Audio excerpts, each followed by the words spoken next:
Predator Badlands was super fun to watch. It's one of those movies that you go in to watch and you're thinking that it's not going to be great, but it's going to be fun because it's one of those dumb movies that just has lots of action.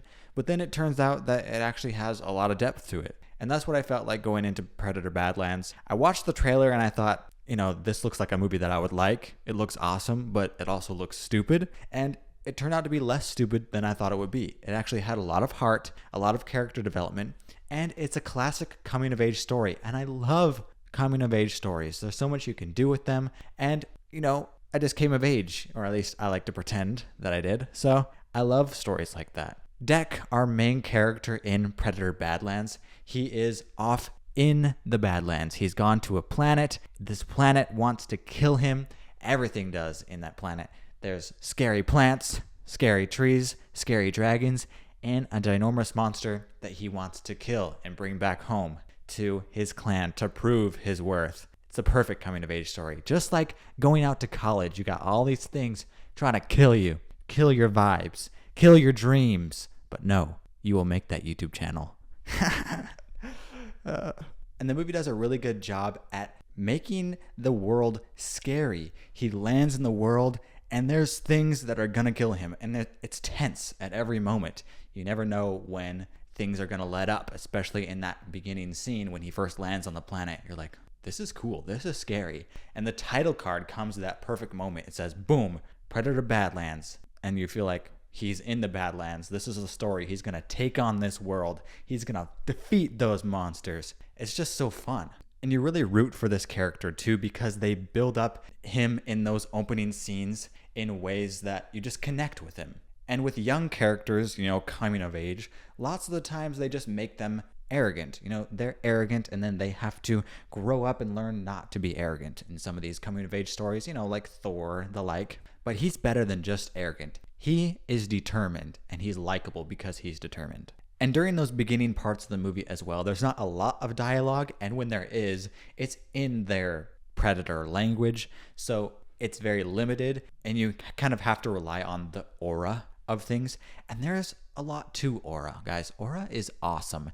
It reminds me of WALL-E. The beginning of WALL-E, we don't have a lot of dialogue. It's just WALL-E walking around, music playing, and emotions on his face. And that's what it feels like for the first part of the movie until Ellie Fanning's character comes into the mix. And she does add great things to the story, and she does spice things up. But her dialogue was a little bit lame. She played it well. She played the character well. I just think that, I don't know, there just could have been more to her dialogue. It was a little bit flat, a little bit childish, but it fit in the movie vibes. Now, as I said, the world is awesome. The battle scenes are awesome. You feel the fear in the world that they're walking around in. But I'll be honest, sometimes the fight scenes just last a little bit too long.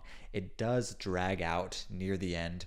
When it's in the pocket, it's Deck just fighting these monsters, maybe Deck and Ellie fighting together somewhere in the world. It's awesome. It's fun. But then there's too many things that come on, too many people on the screen. Big monster versus giant robot. Too much going on. I really liked it when it stayed in the pocket at the start of the film. My favorite part to watch was the beginning towards the middle. After the middle, it just gets a little bit too complicated and a little bit too messy for me, but overall I was still enjoying. And even though by the end I was starting to get a little bored, they did add one more scene at the end to kind of wrap things up, to have things come full circle, which I got excited for. I was like, oh, this is cool. It's going to wrap things up. It's coming full circle, like I just said. And I have to say it's mostly satisfying. I probably would have went a different direction.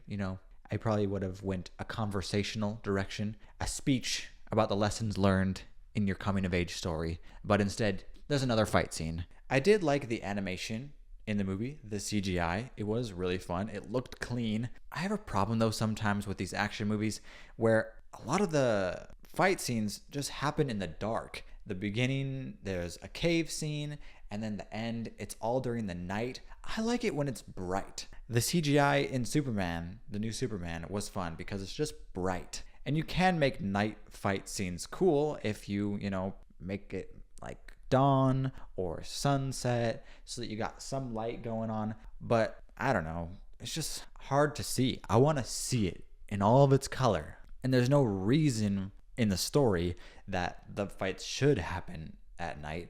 They just do.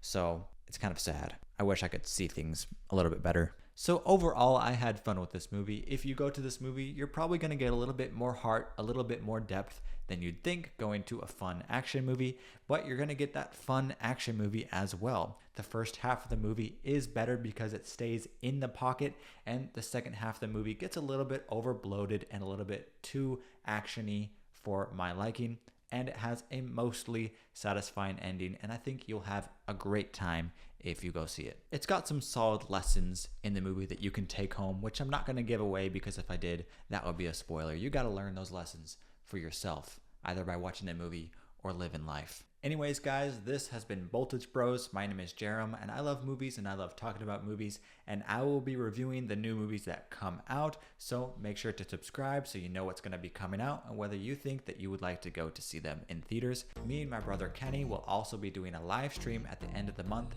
where we're going to be talking about all the movies that we saw in November. We'll be talking about the new movies that came out, and we'll also be talking about other movies that we love or watched during the month. So come hang out with us at the end of the month when we do our live stream. Thanks for watching. I've got a bolt.